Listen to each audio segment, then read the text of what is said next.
ለእኔ ግን ከህይወቷ በወጣለት ህይወቷን ደንቁ እንደሚያበራ ነበር የነገረች። ኪራ ጽናት እንደምታወራው እንዳልሆነች እኔም አንተም ልብህም ያውቀዋል። ተይ ሰኒ፣ እማቃት ይመስለኝ ነበር ግን በጭራሽ አላቃት። እንደዚህማ አትደምድም። እኔ ግን አሁን ላይ ሳስበው አውቃ በፍቅር አለንጋ እየቀጣችኝ እየተበቀለችኝ ነው ይመስለኝ። ምን ማለት ነው? እሷ አንተን ለምን ብላ ልትበቀለ ትችላለች?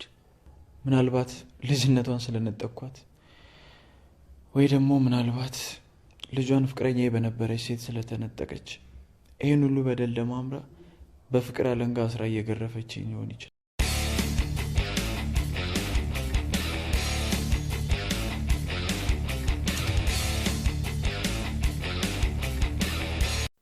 ሀሴት በጣም አዝና ደረጃው ላይ ቁጭ ብላ ባለ ሰዓት ሄኖክ ይመጣና ከዚህ ሌላ የምትሄጂበት ቦታ የለሽም እንዴ? ሁልጊዜ እዚህ ጋር ነው ቁጭ የምትይው ብሎ ነገር ይፈልጋታል። ከዛም እሷም ምንም አይነት የጸጸት ስሜት ስለሌለው በጣም ተናዳበታለች። በሱ ምክንያትም ኪራ እንደጠፋ ከቤት ብትነግረውም እኔ ምን አርጌ ምናምን እያለ ራሱን ነፃ ለማውጣት ነው የሚፈልገው። እውነታው ግን ያ ነው። ኪሩቤል አይቷቸዋል ከጽናት ጋር የዛኔ ተኝተው ባሉ ሳስላያቸው ምክንያቱ እሱ እንደሆነ ትነግረዋለች ሀሴት ማለት ነው። እሱ ምንም አልመሰለውም። አሁንም ምንም አይነት የጸጸት ስሜት የለበትም። በጣም የሚገርም ልጅ ነው። ጭራሽ ድጋሚ አሁንም ሊያስፈራራት ይሞክራል። ሀሴትም ከፈለክ ፎቶውን በፈለግከው በቲቪ በፈለግከው ነገር አድርገህ ልቀቀው ብላ ከዚህ በኋላ እንደማትፈራው አስረግጣ ነግራው ስትሄድ ጽናት ትመጣለች ማለት ነው። ወደ ላይ ሲወጡ ድሮም ጠርጥሬ ነበረ ብላ በጣም ገርሟታል።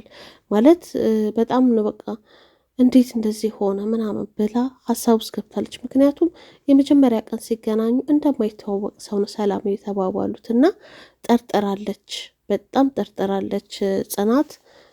በቃ ምንም አይነት ነገር የሌለባት ጥሩ ልጅ ነበር መስላ የታየቻት፣ ግን ከጀርባ ሌላ ነገር እንዳለ አሁን ገብቷታል ማለት ነው። ሰኒ ለእህቷ ትደውልላታለች። ከዛም እንድታማክራት ስለፈለገች የጽናትን ጉዳይ አንድ ጓደኛ ፍቅረኛ ነበራት ብላ ገና ታሪኩን ልትጀምርላት ስትል ሀሳብ ለመቀመጥ ስለፈለገች ነው ከእህቷ። እህቷም ተናዳ ትዘጋባታለች ስልኩን። ከዛም ኧረ ሄሎ ሄሎ ብትላትም ልታነሳላት አልቻለችም። ከዛም ምን አለ እንደው የጽናት አይነት ፍቅር እንዳለ ብታይ ኖሮ እህቴ ገና ለገና ስለ ፍቅር ሲነሳ እንደዚህ የምትሆኙ ብላ በጣም እየከፋት ነው ያለችው። ጽናት የበለጠ ሀሴትን መቅረብ ፈልጋለች። ምክንያቱም የጠረጠረችው ነገር ስላለ በቃ መቅረብና እሷን ማውጣጣት ትፈልጋለች። ከዛ ይቅርታ በላት። ይቅርቷን ግን ከተቀበለቻት እንደደበራት ስላየች ወክ እናድርግ ትላታለች። ሀሴትም ኪሩቤልም ሲደብረኝ ወክ እናድርግ ነበር የሚለኝ ምናምን ትላታለች። ከዛ እንደምንም አሳምናት ወክ ለማድረግ ይስማማሉ። ወክ ሊያረጉ በወጡበት ሰዓት በቃ ሀሴትም ስለ ፋሚሊዎቿ ስላስተዳደጓ እየነገረቻት ባለ ሰዓት አንድ ሰው ከፊት ለፊት ታያለች ጽናት። ከዛ ትደነግጥና እየሮጠች ሄዳ ኪራ ብላ ቅፍ ስታደርገው ደግሞ እንደዚህ ጀመራችሁ ሌቦች ብሎ ያስደነግጣቸዋል ማለት ነው። ኪሩቤል ሳይሆን ሌላ ሰው ነበር። ከዛ ሀሴትም ይቅርታ ትለዋለች ሰውየውን። ከዛ ምን ሆነሽ ነው ጽናት ስትላት፣ ጽናትም ኪሩቤል መስሎኝ እኮ ነው ይቅርታ ምናምን ብለው ወደ ቤታቸው ይገባሉ። ናሆም በጣም በቃ ከፍቶታል ጓደኛውን በማጣቱ። በባለፈውም ክፍል እንዳየነው በቃ ብቻውን ቁጭ ብሎ የሚደውልለታል አስሬ ስልክ ምናምን እና በጣም ተጨንቋል። ግን ምክንያቷ ጽናት እንደሆነችም ያውቃል። ስለዚህ አሁንም ባገኘው አጋጣሚ ፊት ለፊት ነው የሚናገራት ማለት ነው። ምንድን ነው ችግሩ? ተናገሪ በቃ እንዴት እንደሚወድሽ እያወቅሽ ምንድን ነው ያጠፋሽው? ምንድን ነው ያደረግሽው? እኔ ድሮም ሶስት ሆናችሁ ስታወሩ እንደዛ ተሰብስባችሁ መጠርጠር ነበረብኝ። ምንድን ነው የተፈጠረው? ካልነገርሽኝ በቃ አልፋታሽም ምናምን እያላት ነበረ። ከዛ ውሃ ልጠጣ ብላ ሲጨንቃት ወደ ኪችን ስትገባም ተከትሏት ሄዶ ናሆም ይኸውልሽ ጽናት አላት፣ ነገ ሁኑ የተፈጠረውን ነገር ያደረግሽውን ነገር እያንዳንዱ ካልነገርሽኝ እኔም እንደ አብሮ አደግ ጓደኛዬ ብን ብዬ ነው የምጠፋው ብሎ ያስፈራራታል። ኪሩ ሰኒ ጋር ሄደዋል። ያው ከሌሎች እሷ በቃ ትረዳኛለች ብሎ ስላሰበ እሷ ጋር ሄዶ ቁጭ ብሎ እያወራት ነው ያለው። ከዛ ምግብም አልበላክም ምናምን በደንብ ስትለው አይ ቅድም ቅርብ ጊዜ ስለበላሁኝ ነው ይቅርብኝ አመሰግናለሁ ይላታል። ከዛ ምንድን ነው ግን እንደዚህ ለምንድን ነው የጠፋከው ምናምን ስትለው በቃ ያው ጽናት እየተበቀለችው እንዳለ ልጅነቷን ስለቀሟት ወይ ደግሞ ፍቅረኛ የነበረች ሴት ልጇን ስለቀማቻት በፍቅር ሰንሰለት አስራኝ እየቀጣች ነው ያለችው ብሎ ይላታል። እንትናም ሰኒም ተው በኋላ የምትቆጭበትን ነገር አታውራ ትሏለች። ምክንያቱም እውነታውን እሷ ስለምታውቅ እውነቱን ስታውቅ እንዳይጎዳ ብላ ብዙ ብቻ ልታስረዳው ብትሞክርም እኔ ከሌሎቹ አንቺ ትሻልሽ መስሎኝ ነው ያውነሽ ለካ ምናምን ነገር ይላታል። ከዛ በቃ ትንሽ ቆይ ከመጣ ካይቀር መምጣትክንም ለማንም አልናገርም ብላ በቃ ብቻ ስለ ጽናት ጥሩ ነገር እየነገረችው ነው ያለችው። እሱ ግን ሊረዳ አልቻለም። በአይኑ ያየው ነገር ስላለ ተቃቅፎ ተኝተው ስላየ በቃ ምንም ውስጡ ሊቀበል አልቻለም። በስተመጨረሻ ምሩና ጽናት ለናሆም እውነታውን ነገሩት። ጽናት በቃ ሀሴትን ሆን ብላ ልታጣብሰው እንደነበር ከኪሩቤል ጋር ስትነግረው በጣም ተናደደ ናሆም። ምንድን ነው? ምን ችግራችሁ? ምን ሆናችሁ ነው?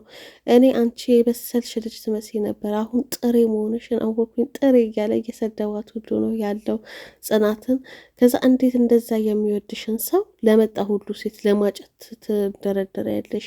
ቆይ አንቺና ሴት ምንድን ነው የሚለያችሁ? ምናምን ሲላት እሷ ታውቃለች የደህና ቤተሰብ ልጅ ናት ምናምን ስትለው የበለጠ ተናደደ።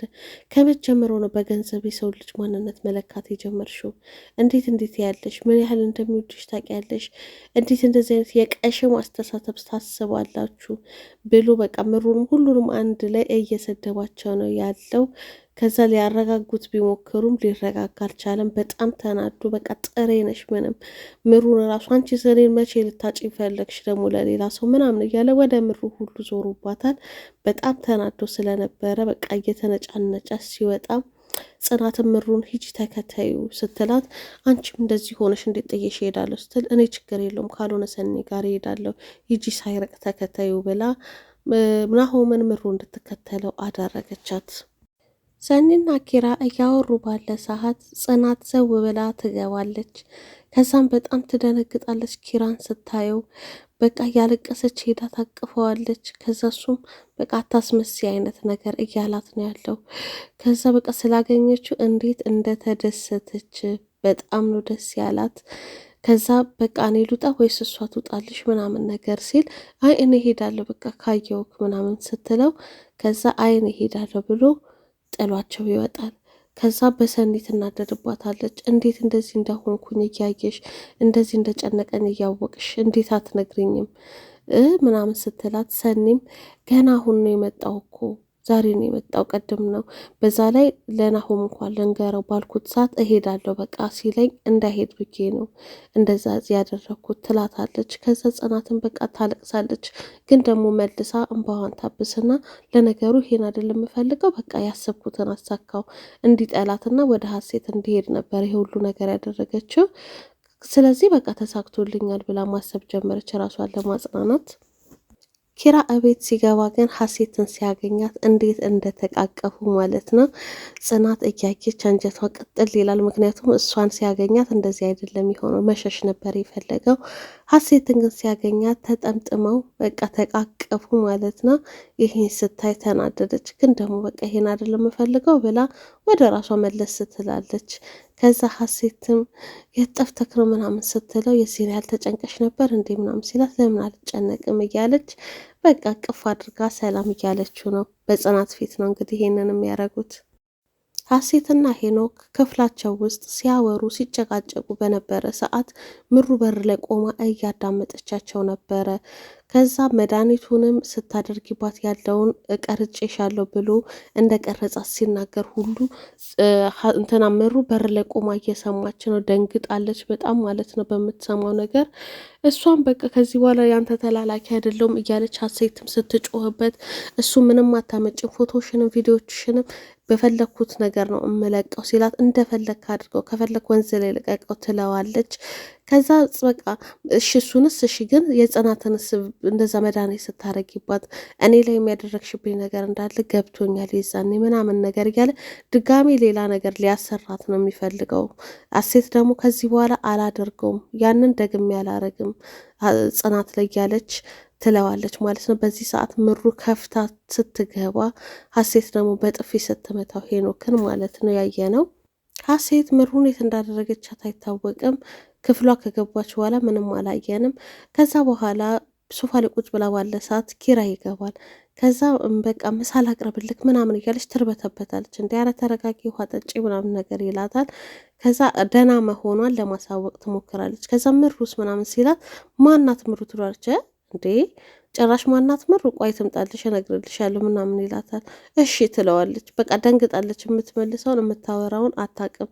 ምግብ ላቅርብልክ ምናምን ትለዋለች። ከዛ እሱም አይ ቆይ ናሆም እየመጣ ስለሆነ አንድ ላይ እንበላለን ምናምን ነገር ይላታል። ናሆምና ኪራም ተገናኙ። በጣም ደስ ብሏቸዋል። ምክንያቱም በጣም ተጨንቆ ነበረ ናሆምን በኪራ መጥፋት። ከዛ በኋላ ሰላም ምናምን ካለው በኋላ ከዛ ምሩንና ጽናትን በሱ ምክንያት እንዳስቀየሟቸው ይነግረዋል። ከዛ ምሩን መፈለግ ይጀምራሉ። ምሩ ግን የት ናት ምናምን ነገር ይባባላሉ። ከዛ ጽናትን ይጠራታል። ከዛ ምሩስ ስትባል እኔ እንጃ የቤት እንዳትሆን ምናምን ሲል እንደ እኔ እኮ ከቤት ነው የመጣሁት ይላታል ማለት ነው ናሆም። ከዛ ኪራም ተላልፋችሁ እንዳይሆን ግን ምናምን እያለ ይነግረዋል። ጽናትም አዎ ግን እኔ እዚህ ያለች ነበር የወጣሁት ምናምን ነገር አለች። ከዛ በጣም ግራ ገብቷቸዋል። ምክንያቱም የት ገባች ምናምን ብለው ናሆምም ስላስቀየማት ተጨንቋል። ከዛ እስቲ ልደውልላት ብሎ ሲደውልም ስልክ አታነሳም። የት ሄዳ ይሆን ብሎ በጣም ሲጨነቅ ከዛ ናሆምም ኪራም በቃ እስቲ አበባ ምናምን ገዝተክ ይዘክላት ሄድና ደስ ይበላት ምናምን ነገር ስላስጨነካት ይሆናል እያለ እየነገረው ነው ያለው። ጉድ ጉድ ጉድ ጉድ አያችሁ። ሀሴት እንደዛ ጨዋ የምትመስል ልጅ ይኸው ታሪካቸውን ስለሰማች ልክ ክፍል ውስጥ ስገባ ለካ እጅና እግሯን አስረዋታል ከሄኖክ ጋር ሆኖ ማለት ነው። በጣም ነው የሚገርመው። ምሩን እጅና እግሯን አስረው አፏን በፕላስተር አፍናት ምግብ ይዛላት ትገባና በቃ ያለኝን ነገር እስክጨርስ ድረስ ከአባቷ ጋር ያላትን ነገር ጨረሳ እስክትሄድ ድረስ 3 ቀን ታገሽኝ፣ በቃ እስከዛ ድረስ እዚህ ነው የምትሆኝ እያለቻት ነው። ምሩን በጣም ነው የምታሳዝነው። መግባት አልነበረባትም። በር ላይ እንደሰማች ሮጣ ሄዳ እነ ኪራን መጥራት ነበረባት። ግን በቃ ለመጋፈጥ ብላ ፊት ለፊት ስትገባ እንደዚህ አድርገዋታል። ከዛ አንድ ነገር እንዳትናገሪ ብላ ምግብ ልታበላት ፕላስተር ውስጥ ታነሳ እርዱኝ ብላ ስትጮ መልሳ አፏን ታፈናታለች። ከዛ በኋላ ጽናት ደግሞ ጩኸት ትሰማና ምንድን ነው የጮሽው ምናምን ብላ ስታንኳኳ አይ ዝም ብዬ ነው ምናምን ነገር ከዛ ክፈችልኝ ስትላት አይ ልብስ እየቀየርኩ ነው ታጥቤ ስትላት ጽናትን ምግብሽን ሳባይ ራትሽን ስትላት አው አሁን እበላለሁ ትላታለች። ከዛ አይ በቃሽ ከፈለግሽኝ አለው ብላ ጽናትም ትሄዳለች። ምሩም እጇን ለመፍታት ብትሞክር እየታገለች አልቻለችም። ምን አስባ ነው ግን ሀሴት? ምክንያቱም ክፍል ውስጥ እኮ ኪራም ይገባል ጽናትም ትገባለች። እንዴት ምን አስባ ነው ክፍል ውስጥ እንደዚህ አስራ ያስቀምጠቻት? አንዳንድ ግን ሰዎች ስንባል ራስ ወዳድ ነን። የራሷን ነገር ለማስተካከል ብላ በጣም ሰዎችን እየጎዳች ነው ያለችው። አንደኛ እንደዛ አደረገችባት ጽናት ላይ መድኃኒት አድርጋ ገብቷቸዋል። ሊጎዳት ይችል ነበረ እሱም እንደዛ ባይሆን ኖሮ ማለት ነው። ሁለተኛ ደግሞ አሁን ምሩን በቃ ታሪኳን ብቻ ስለሰማች እንደዚህ ማድረጓ በጣም ጨካኝ ናት። እንደው ኪራ ይሄንን ሲያቅ ምን ይላት ይሆን? ጽናት በጣም ነው የምትጸጸተው። ለእንደዚህ አይነት ሰው ነበረ ገብቷቸዋል ኪራን ልትድረው አስባ የነበረው እና ጽናትም የምትጸጸት ይመስለኛል ይሄንን ነገር ስታቅ። እንግዲህ በጣም የሚያጓጓ ልብ አንጠልጣይ ነገር ላይ ነው ያቆሙት።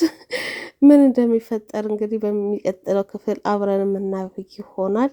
እስካሁን አብራችሁ ስለነበራችሁ በጣም አመሰግናለሁ። ላይክ፣ ሼር፣ ሰብስክራይብ እያደረጋችሁ ደግሞ አበረታቱኝ። ባይ ባይ።